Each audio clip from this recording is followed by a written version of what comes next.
Trumpy Cat was in Uniondale, New York last night, where he bragged about calling his wife to brag about the size of his crowd. So I'd call up my wife, and I'd say, baby, who could draw crowds? Nobody can draw crowds like me. Nobody can. I'm the greatest of all time, maybe greater even than Elvis. I couldn't agree more. Why do I get the idea she wants us to look up her nude modeling work?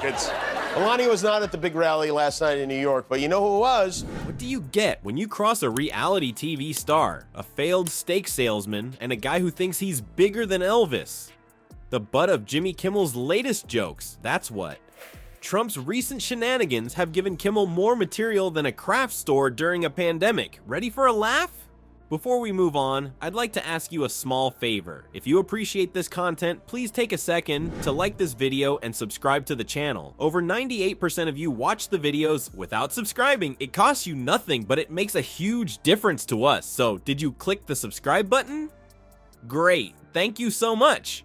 Now, back to the video. His fact-checking fantasies will blow your mind, even more so than his pizza promises. Trump and Vance have continued to double down on this pet eating story they made up. Because Elvis had a guitar. I don't have a guitar. Elvis had a guitar. I don't have the privilege of a guitar. Truth Social stock is in free fall. Look, Trump's media stock plunges after debate. His stock price sank faster than his pompadour in a steam room. Imagine a world where reality bending was an Olympic sport. It is possible that our orange friend will walk away with the trophies. Once again, Trump has been embellishing the truth. He said that 9 or 11 times throughout the debates. His claims were fact-checked. Nevertheless, the most shocking part is that his claims were only verified 4 times. Donnie Diapers is so clueless that he can't even verify his own claims. Basically, it's the same as boasting about your many visits to the principal's office, but with 3 times the frequency. Quirky flex, but it's great. But hold on a second. In an effort to liven things up, our beloved reality TV star turned politician decided to make some astonishing assertions. The crime rate in the United States is through the roof, he said. Melania has emerged from hibernation to promote this book he didn't read and she didn't write. Available wherever bookstores are sold, so go out and get yourself a copy if you haven't yet. All clearly saw him lose. Why not just, if you're gonna do that, why not just say, I did debate her a second time, and guess what, I won even more bigly than the last time. Facts, in Trump's view, are as malleable as his hair. He can wear them whatever he pleases.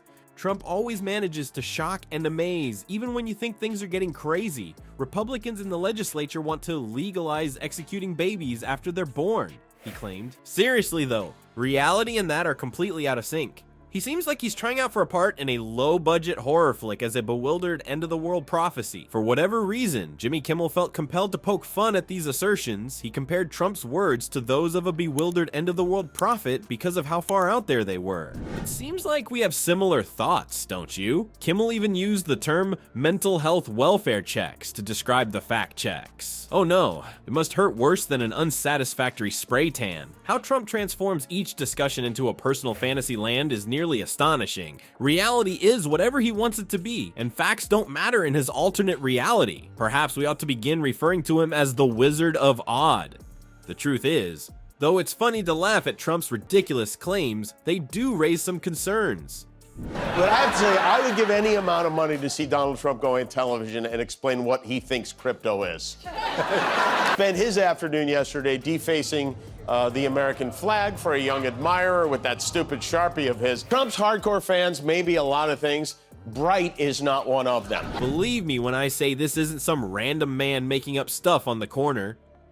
A possible future presidential contender, this one has served in the past. It would be amusing at first, but you would soon worry if your GPS kept directing you into the water. From exaggerated claims to disappearing crowds, Trump's most recent statement may be his most ridiculous to date, when a master of huge crowds is confronted with an unexpected act of disappearance. What happens? It appears our orange friend has been studying Houdini's methods, but instead of vanishing rabbits, he's vanishing his own backers, humans. Envision this. Proudly proclaiming that he has larger crowds than Elvis, Trump stands on stage with his chest puffed out like a peacock in a toupee factory. Yeah, You read it correctly. The rock and roll king seems to be no match for the alternative facts king. If the oranges were coated in gold paint and had an unusual comb over, it would be like comparing apples and oranges. Things become intriguing though at this point. Even as Trump boasts about his apparently enormous crowds, an odd thing is occurring. People are abruptly departing. Everyone is correct. There's no stopping them from fleeing the building faster than you can say, "Coffee." There was no crowd. And the other part of it, this crock about ABC fact-checking him 9 or 11 times, they fact-checked him 4 times, not 9. Go out and get her book. She just wrote a book. I hope she said good things about, I don't know, I didn't. So busy.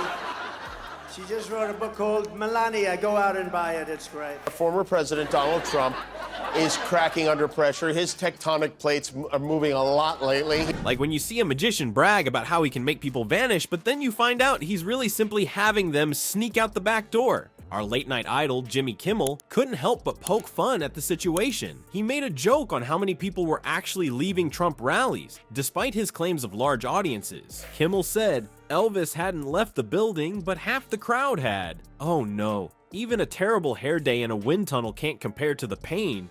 But hold on a second. While on a roll, Kimmel likened Trump to a magician who brags about vanishing people from a room. Imagine if Trump possessed a superpower that allowed him to vanish his fans into thin air instead of super strength or flight.